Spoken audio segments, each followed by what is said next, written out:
How's everyone doing? This is another What Didn't Make the Shelf video. And this video series is where I show you movies that didn't make the shelf, aka the collection. And this is the first video of this series that I'll be doing in the new office. So I gotta get the lighting right, get some new light bulbs, and there's a bit of an echo.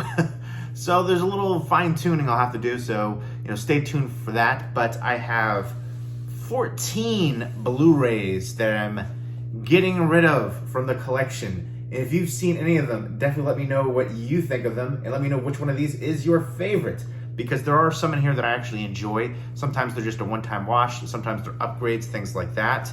But I'm trying to downsize the collection. I was thinking about it. I thought I got under 6,000. I think I'm just slightly over 6,000. When I was keeping track, I wasn't counting certain ones on the floor in a certain area. So I'm a little over 6,000, and I want to get it down to 2,500. So a long ways to go, and I've sold over 11,500 in the past 6 years, which is crazy to think. So when you sell that many, at this point, you hit a bit of an impasse. And every month I get in about 30 movies.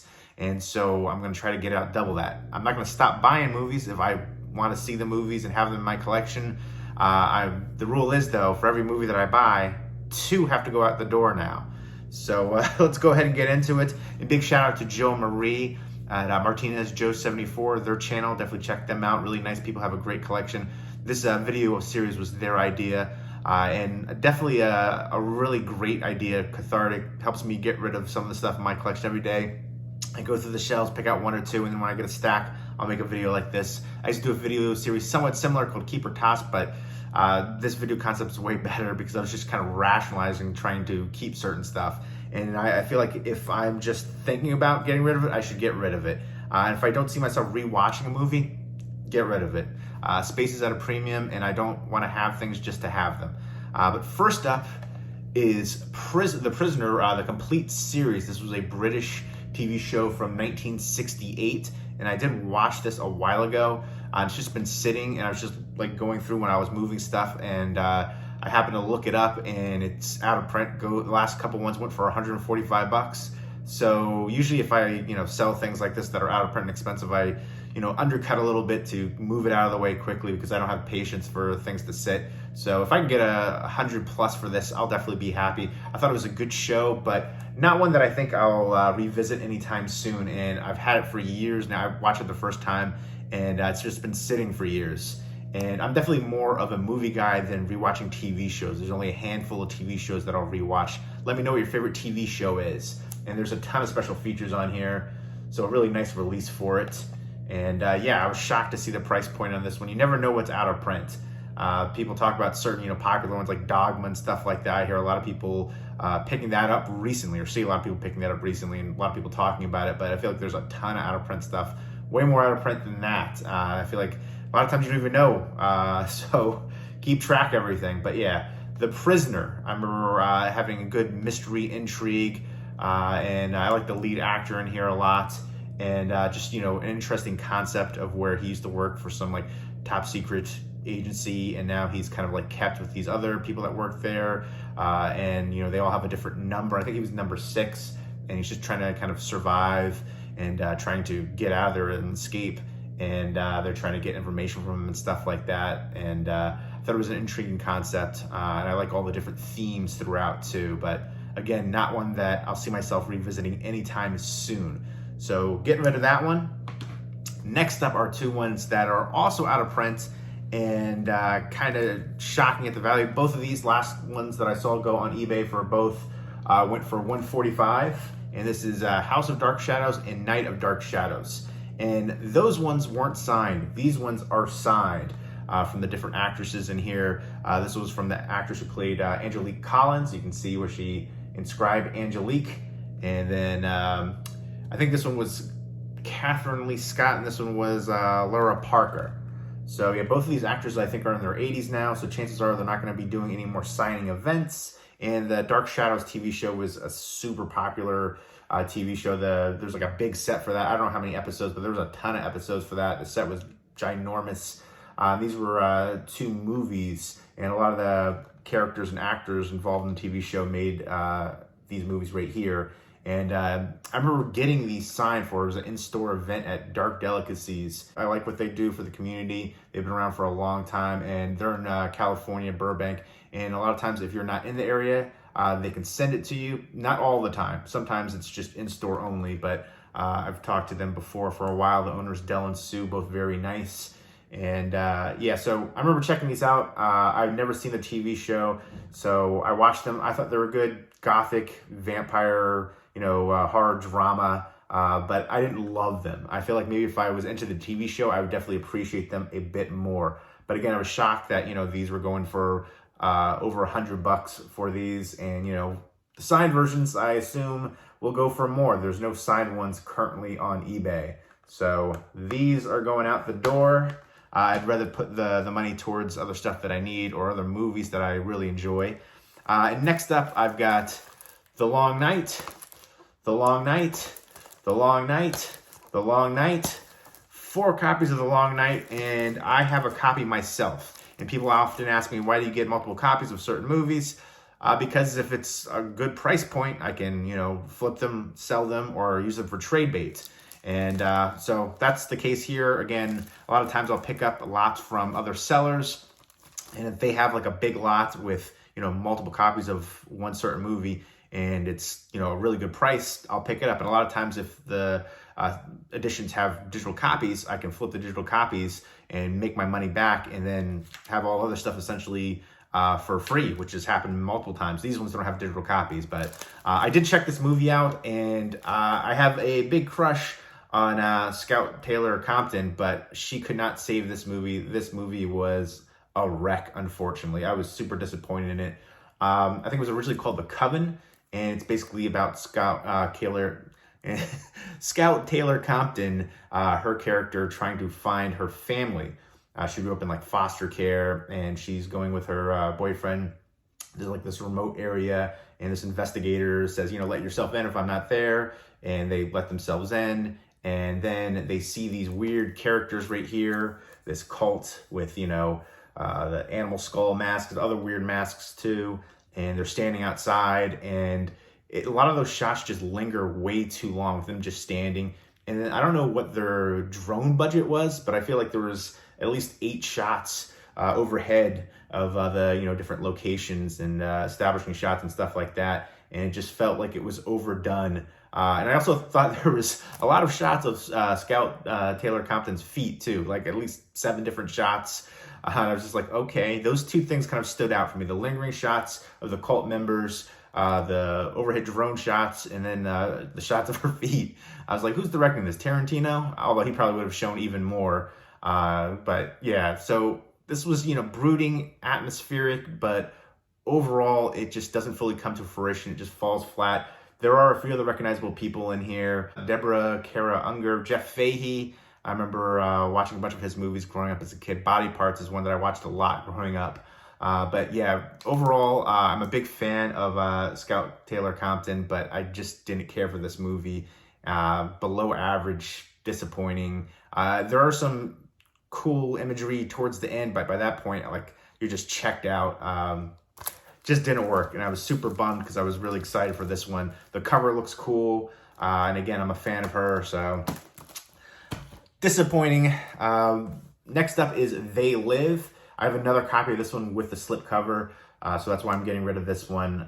John Carpenter was my favorite director growing up as a kid. So many amazing films. Let me know what your favorite John Carpenter movie is. Christine, The Fog, Halloween. John Carpenter's The Thing is my all-time favorite movie.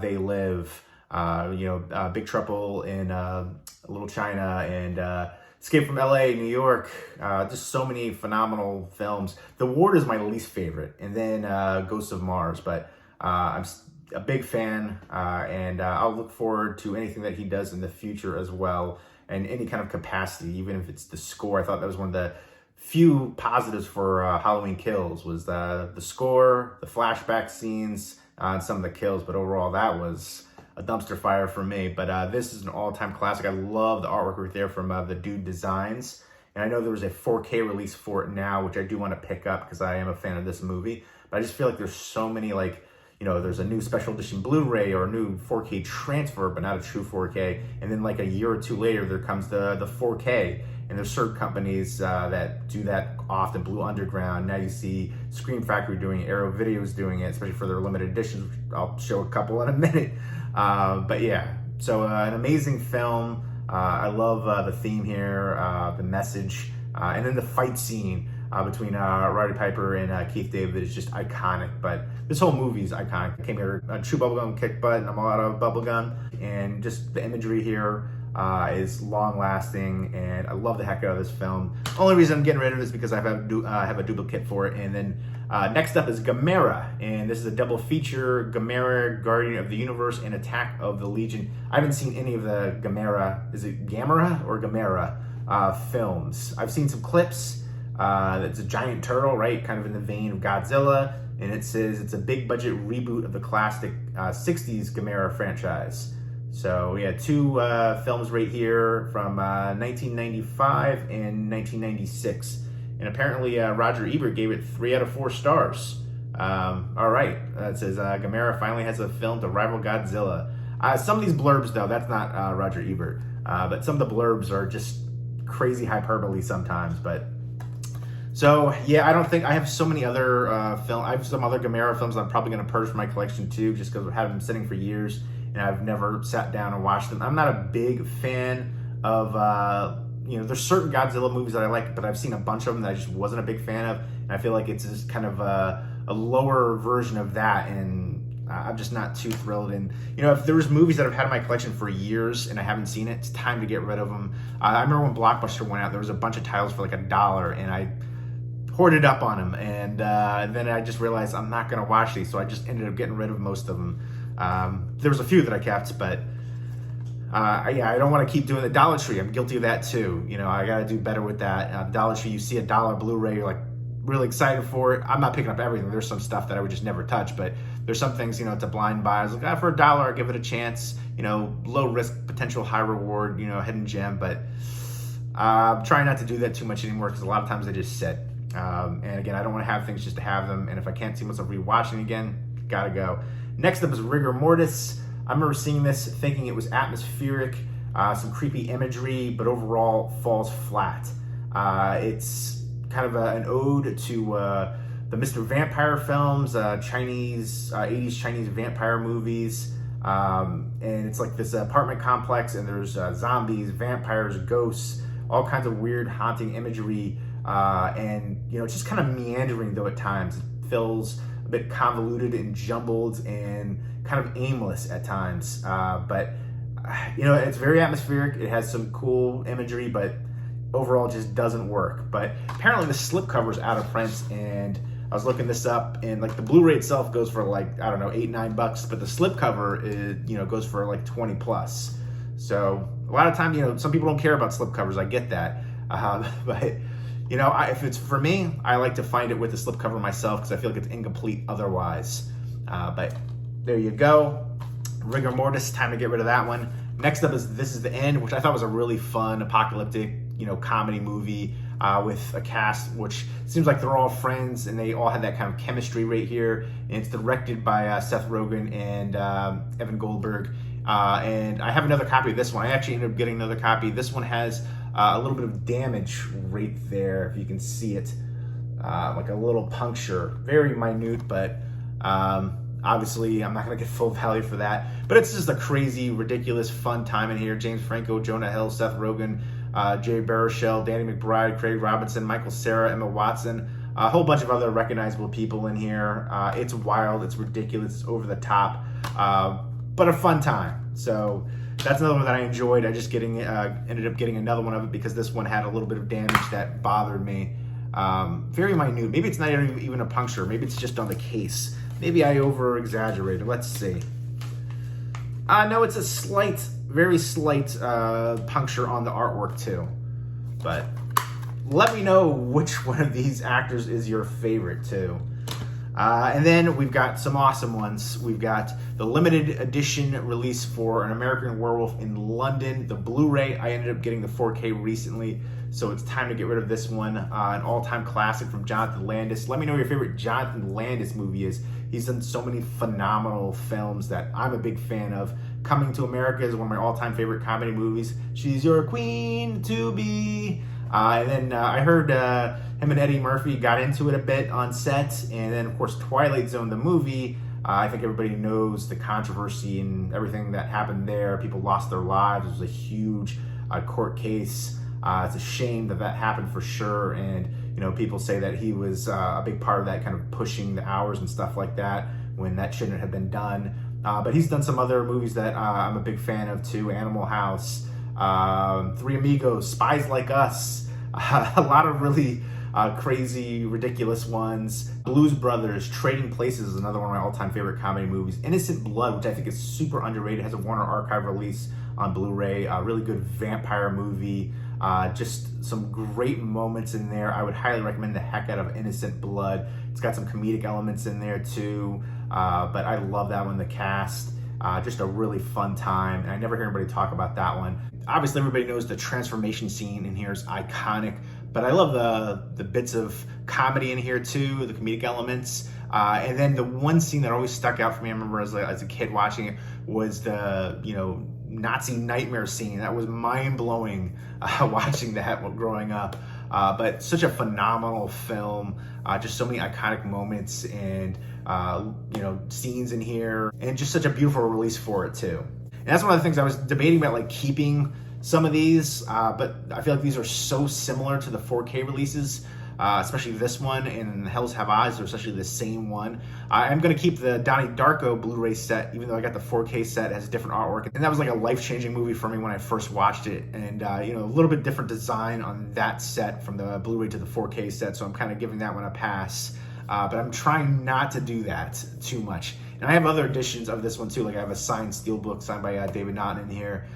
So, you know, I've got to cut down a little bit on the collection. Certain ones, like, you know, I have Steelbooks of and Digibooks of. Still trying to, you know, not have multiple editions of everything, even though there's a lot of great movies out there that have different cool editions. It's tough. Let me know if you have any multiple editions of movies, or if you collect multiple editions of movies. And let me know what your favorite werewolf movie is. One that I feel like is kind of underrated is The Wolf of Snow Hollow, and then Howl, which is a British movie. I've never heard anybody talk about those ones. Well, recently The Wolf of Snow Hollow a bit, but Howl deserves way more love. That's a British werewolf movie. Love the heck out of that one. This is my favorite werewolf movie. I would say second would be Dog Soldiers, and then Silver Bullet would be third. And I do like American Werewolf in Paris. That gets a lot of criticism, but I'm a big fan of that one. And I would love to see that get a Blu-ray or 4K release here in the US. This is a really beautiful release, that outer slip box right there. You got a booklet, you got a poster, just all kinds of different goodies in here. And of course the Blu-ray itself. So really beautiful edition. But again, I got the 4K edition, which is just, you know, very similar. And that's the thing too, Arrow Video is doing a lot of these re-releases for their sets on 4K. Donnie Darko, Robocop's coming. I can't remember all the different ones. Hills Have Eyes, but so many different editions and re-releases. Next up, Robocop, the limited edition one, which I want to get the 4K release. I think that's coming out next month. So here's the Robocop one, where you got the booklet, really thick book in this one. And you got the poster, and then the Blu-ray, and then again that hard outer slip box, slip case, whatever you like to call it. And I know there's going to be a Steelbook version too on 4K for it. But just a classic film. And Robocop is directed by Paul Verhoeven, who's, you know, done some crazy wild movies. Showgirls, you know, that's kind of a campy cult film now, but he's done some really great classics too. Total Recall, Basic Instinct, Starship Troopers, Hollow Man. Kevin Bacon plays an amazing villainous character, but I am a fan of Paul Verhoeven, what he does, and this is just a classic. This one kind of, I watched this when I was younger, and there were some, you know, brutal scenes in here. But Robocop is a classic. I can't wait to pick up the 4K release for this, and these editions are beautiful from Arrow Video. Arrow Video is one of my favorite companies out there releasing Blu-rays. Just what they do with their standard releases are amazing. You know, newly commissioned artwork, reversible artwork, booklets, disc artwork, sometimes a slipcover, the clear case, the special features, the transfer, movies themselves. And then you got the, box sets and limited editions. Those are just mind-blowingly amazing. So again, the only reason I'm getting rid of these ones, upgrades. And then last, and not least, is the Omen. This is the old release, one of the worst releases packaging-wise for Blu-ray, especially for a set like this. It's a classic horror franchise. But there we go. They're just in these sleeves like this. The first one stars Gregory Peck and Lee Remick, and of course directed by Richard Donner. Let me know what your favorite Richard Donner movie is. He loves to work with Mel Gibson, the Lethal Weapon movies, Maverick, Conspiracy Theory, which I think is kind of underrated from him. That's one that I feel like it's well known, but it doesn't get quite enough recognition that I think it deserves. Julie Roberts in there too. I love how that one plays out. And of course he did Superman 1 and uncredited on 2, but there's the Donner cut. The Toy with Richard Pryor, I love that, and Jackie Gleason, love the heck out of that one.